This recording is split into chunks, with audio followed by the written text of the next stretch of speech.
Assalamualaikum warahmatullahi wabarakatuh. Salam sejahtera untuk kita semua, para pemirsa.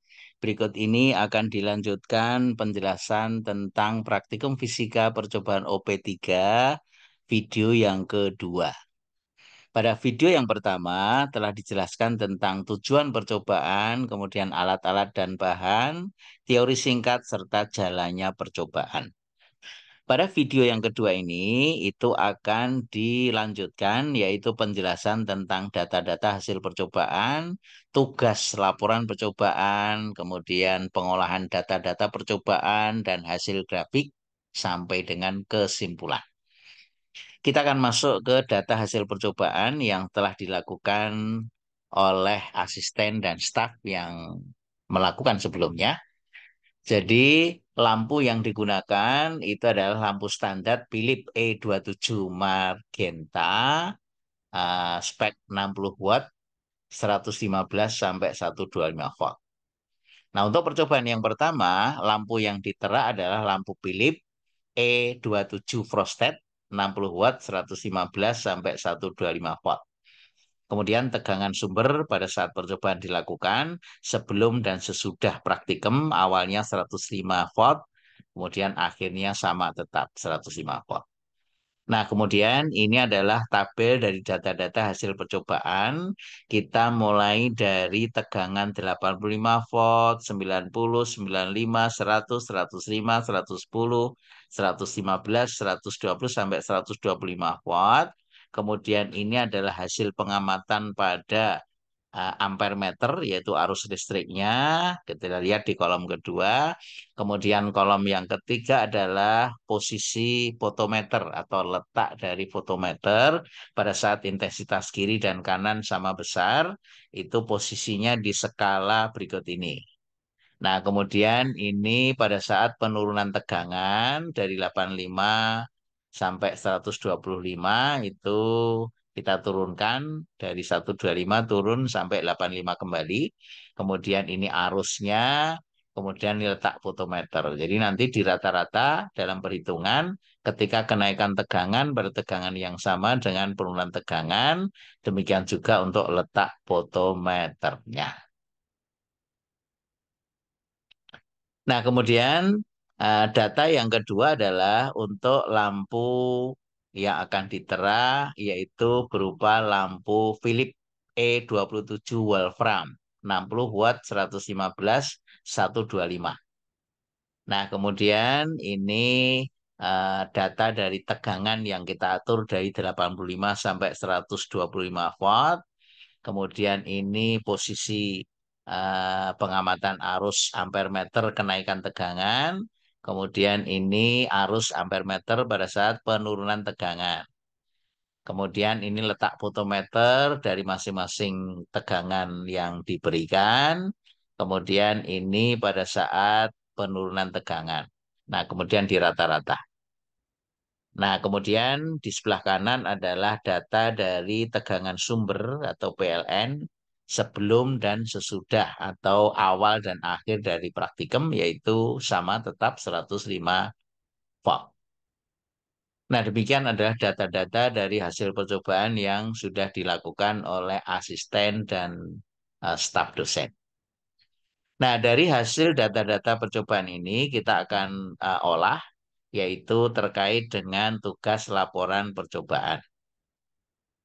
Nah, tugas laporan percobaan ini itu adalah tugas yang harus dibuat oleh praktikan, oleh peserta praktikum, oleh mahasiswa yang mengambil mata kuliah ini, yaitu ada dua, bagian A dan bagian B. Bagian A adalah pertanyaan yang dijawab tanpa perlu data praktikum. Sedangkan bagian B adalah pertanyaan yang terkait dengan data praktikum. Nah, untuk soal bagian A, pertanyaannya ada 4. Yang pertama, apakah satuan dari kuat penerangan dan kuat cahaya?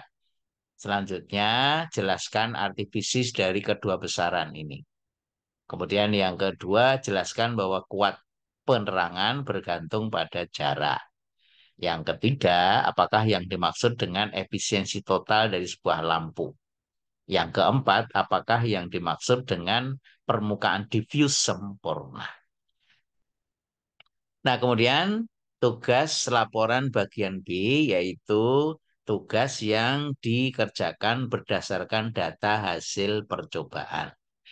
Pertanyaannya ada 5. Yang pertama, dari hasil percobaan 1 dan 2, dua jenis lampu, hitung dan isilah tabel seperti di atas. Jadi tabel yang telah diperlihatkan para pemirsa. Kemudian nomor 2, dari percobaan di atas, buat grafik dalam kertas milimeter masing-masing. Grafiknya ada 3 para pemirsa. Yang pertama grafik absis V tegangan, ordinatnya IX atau lilin, ya, kuat penerangan. Kemudian B grafik, sumbu absisnya adalah P daya, kemudian ordinatnya adalah IX lilin, ya, kuat penerangan.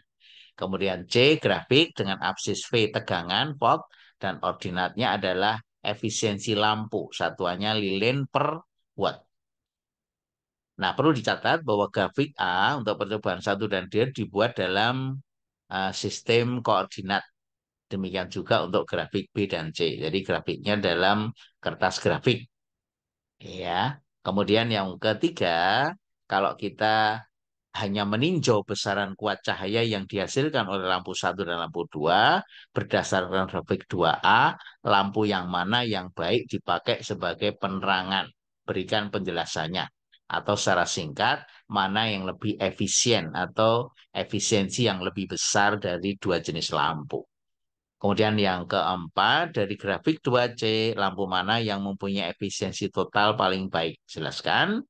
Dan yang kelima, berikan kesimpulan dan saran untuk percobaan yang telah saudara lakukan. Nah, ini adalah tugas bagian B yang merupakan bagian dari laporan praktikum percobaan ini. Kemudian dari pengolahan data, ini dari data yang telah diperoleh, yaitu data tegangan, kemudian arusnya, ini sudah di rata-rata para pemirsa. Kemudian dayanya dihitung, daya adalah tegangan kali arus, ini hasilnya.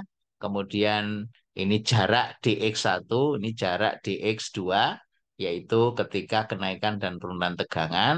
Kemudian di rata-rata, yaitu dx1 plus dx2 per 2, dari dua data ini dirata-ratakan. Kemudian dn adalah jarak dari lampu standar ke potometer. Ini hasilnya ini untuk masing-masing tegangan. Kemudian kita hitung I, yaitu kuat cahayanya. Nah, kemudian dari data-data ini kita hitung efisiensinya, yaitu eh, lilin kuat cahaya dibagi dengan dayanya, yaitu tegangan kali arus. Nah, di sebelah kanan ini adalah hasil dari efisiensi untuk masing-masing tegangan, mulai dari 85 volt sampai 125 volt. Nilainya seperti ini. Nah, kemudian dari nilai-nilai ini, itu nanti akan kita buat grafik sesuai dengan pertanyaan bagian B, para pemirsa. Kemudian pengolahan data untuk percobaan yang kedua, kalau yang pertama tadi jenis lampunya adalah lampu Philips E27 Wolfram. Kemudian yang kedua ini adalah Philips E27 untuk frosted.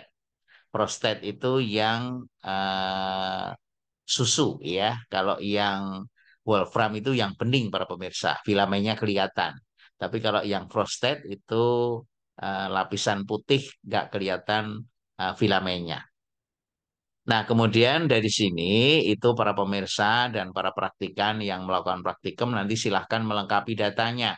Di sini hanya dituliskan data tegangan, kemudian arus, dayanya dari data-data ini, kemudian jarak dari lampu ke parameter eh, parafin blok, ya, atau fotometernya. Kemudian ini rata-rata. Nah, kita hitung berapa dN, kemudian berapa kuat penerangannya dalam satuan lilin dari masing-masing tegangan, kemudian dilengkapi dengan efisiensi total, yaitu lilin per watt untuk jenis lampu prostet. Silahkan dilengkapi dari data hasil percobaan yang sudah Anda peroleh dalam praktikum. Nah, kemudian dari data-data ini kita akan buat grafik. Nah, kemudian grafiknya ada 3. Grafik yang pertama itu adalah grafik hubungan antara tegangan dengan arus. Nah, ini menggambarkan grafik dari dua jenis lampu. Jadi yang merah ini adalah hasil grafik untuk lampu frosted. Kemudian yang biru adalah untuk Wolfram. Itu grafik yang pertama, hubungan antara tegangan dengan arus. Kemudian grafik yang kedua, para pemirsa, yaitu grafik hubungan antara daya dengan eh, arus. Jadi arusnya itu di sumbu X, kemudian sumbu Y-nya daya. Ini mulai dari 0, 20, 40, dan seterusnya. Nah, garis merah ini menggambarkan untuk lampu frosted, sedangkan yang hitam ini adalah lampu Wolfram. Nah, ini grafik yang kedua. Kemudian grafik yang ketiga, para pemirsa, yaitu hubungan antara tegangan dengan efisiensi.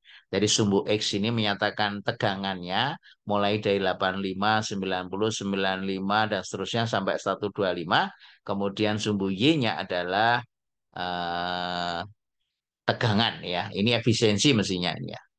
Jadi tegangannya ini ya ini kebalik, mohon maaf ini para pemirsa, yang ke sini adalah efisiensinya, kemudian yang ini tegangannya. Nah, ini yang merah adalah untuk lampu frosted, kemudian yang hitam adalah lampu Wolfram. Mohon dikoreksi nanti, ini sumbu X dan Y-nya terbalik untuk besarannya.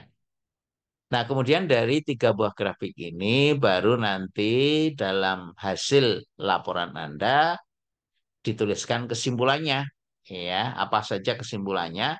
Intinya adalah dari dua jenis lampu tadi, mana yang efisiensinya lebih besar, yaitu dengan membandingkan untuk tegangan yang sama, efisiensinya mana yang lebih besar. Nah, itu lebih bagus untuk penerangan. Kemudian yang kedua adalah saran untuk percobaan OP3 ini, yaitu fotometer. Kira-kira apa yang harus dilakukan agar hasilnya bisa diperoleh lebih bagus dari hasil sebelumnya.